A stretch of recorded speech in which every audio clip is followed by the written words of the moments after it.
Hello, everyone, and thanks for tuning in to this edition of Come and See. Our special guests today are Frank and Valentina Medina, and they are in charge and coordinators of the Adopt-a-Grandparent program at St. Simon and Jude. We've had this program just a little bit over a year. I mean, that's when it formed. And then after about 5 visits, the pandemic settled in, and it's made the visits a little difficult. But I let you guys tell me a little bit about your vision for this program when it started and what you were doing when along came this virus. What were you doing to those seniors that you were caring for? All right, let me talk a little bit of how this ministry was formed. We were doing a Spanish adoration in San Simon and Youth, and one night after adoration, one of the couples that were there, praying with us, they came and they asked us that they wanted to get involved, to visit the grandparents, and if there were any ministries that they can join, through our parish. Then the next day, that was a Friday, the next day we got a call from another parishioner, and she just called us to ask us for if we can join her and visit one of her neighbors, an old man, 80 years old man, that was very sick, that had cancer. He didn't have any family, and she just called and said, do you mind coming with me and visit him? And we said, okay, let's go, why not? And he was in a nursing home by himself, and that was Saturday. We went on Sunday with Leticia, that's her name, and visit Mr. James. That was his name, Mr. James. He was so happy. We took our 4 kids with us. We took our guitar. We played some music. And while we were there visit him, the nurse, she just came and said, I think he's having a heart attack or something, because his pulse went up very, very high, and then they have to call 911. They came, to check on him, yeah. And they said, no, we need to call 911. And I remember the nurse asked us if we were his family. Are you family, or no? We just friends. We just met him tonight. Yeah. And then she asked us if we can go with him to the hospital, because he didn't have anybody. Somebody have to be responsible, and if we can just stay the night, make sure that he got the care that he needs. And sure we did. We stayed with him and Leticia and the kids, and thanks God he got stabilized with his problems. And we could visit him for a couple of days after that, and after like 1 week, he passed away.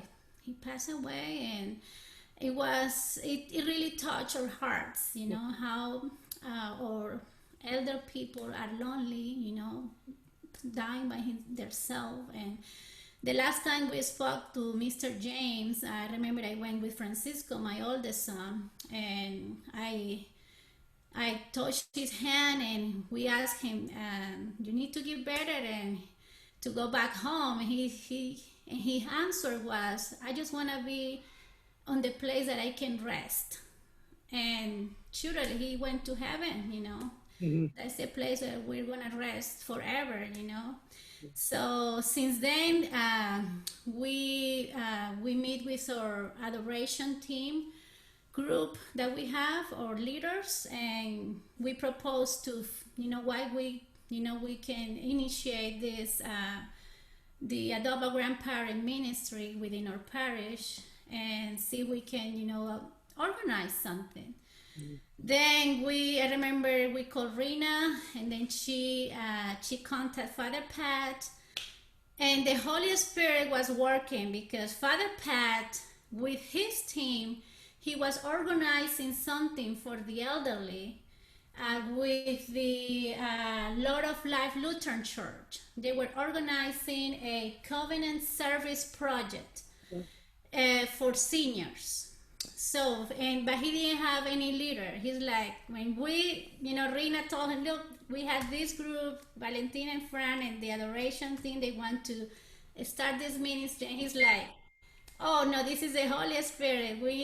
Because he wanted to, to start something with the Lord of the Lutheran Church, Lord of Life. It seems like the program was canceled based on the information that we had, and then we just came like out of nowhere. And well, obviously, it's God's plan, and here we go. So that's how we started it. And so Father Pengy coordinated, the whole thing, the final touch, and just that happened. Yeah. That was October 12, 2019, and the kickoff was a fall festival for the grandparents. So your purpose is to provide companionship and friendship to people at the senior facilities that you visit. You don't take grandparents home with you, but you go and adopt them where they live. That is the plan so far. We go visit with them, and one of the things that we said to the volunteers is the what we want from you is your smile, your hugs, your hands, listening to the people. That's what we do. So far, that's what we want to do: visit with them, giving company, talk to them, giving some food sometimes, beverage, whatever we feel like, playing with them, playing bingo, but just giving a different time in their life. Something that we always think is, we think that all they do sometimes is look at the doors to see who is coming today, if anybody comes, if the family remember them, all their friends. In the future, probably when we get engaged with them, we probably adopt a real grandparent and take them home. We don't know how they think this program is going to go, but we see ourselves doing that, and I think some of the volunteers are planning to do the same thing. So this would seem to be a ministry that has immediate feedback and impact on the people who volunteer. You know that you are really having making a difference in someone's lives as you're doing it. It's not other ministries. You have to wait a while to realize what the outcomes are going to be, but you know what they are on that day. Yes. Exactly. Yes. So far, we have been visit 3 places.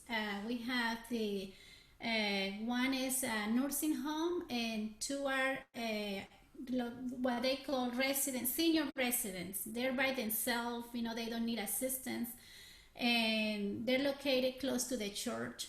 It's the Harvest Good and the Copper Good apartments, and we have the Bromore Rehab Center. So far we're working with those 3 facilities, and the whole year that the program was started, we have 5 visits.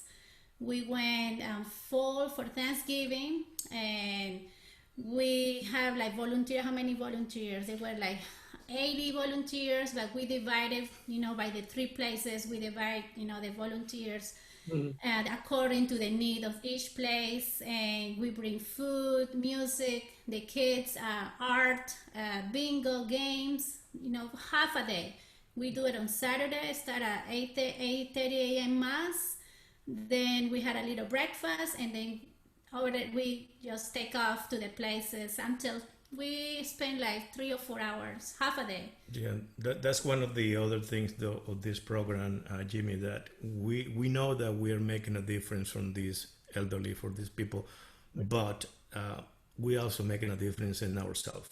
When we call for help, for volunteers, because we cannot do it ourselves, otherwise there will be no program. So we ask for help, and here we go. The first time, 80, 90 people, and then we do it again the next month. Again, we don't have any commitment. We don't sign anything. It's just people coming and just being there, and they come by families. And then we feel very happy to see families, kids and husband, wife, and all that together. The whole, well, the main reason that we wanted to talk to you today was not just to share your ministry and the Adopt-a-Grandparent ministry, but the fall baskets. Tell us, before we wrap things up, tell us a little bit about that effort and how people can help. Okay, yes, since the COVID-19, we haven't been able to visit, the grandparents. So we started to organize these baskets that we can bring to the facility, and the people over there, they're gonna distribute those cards or presents. Or so for this fall basket, we're asking the families to write letters, notes. The kids can make any craft. The grandparents, they love the craft from the kids. Any painting, anything detail. They really love that. So we're asking the families to help us with this fall basket, so that the grandparents can in some way we're sending a message. You're not by yourself. We're thinking about you, and we're praying for you and waiting for the time so that we can go back and make these parties. Yeah, do it again. And when do people need to have these baskets completed into the church so you can get them to the people who need them? Yes, we have November 15 as our deadline. The families can drop the items, room number 1. We had a big basket there that they can just place the items, and we will take care of, organizing, making it beautiful, and bring it to the place for the grandparents. You guys, you're doing God's work. Frank and Valentina, thanks for being with us today at Come and See. We appreciate your time. Thank you, and we really thank Father Pat and the support that we have from our parish, because that is a very, very great help from you, Jimmy, as well. All the publicity and everything that helps. And the volunteers, without them, it's just us, and we need help. Thanks, guys, and I wish you the best and have a happy Thanksgiving. I hope you have you have to make several trips with baskets in the back of your car. Same to you, Jimmy. Same to you. Thank you. Thanks. Bye-bye. Bye-bye. Bye.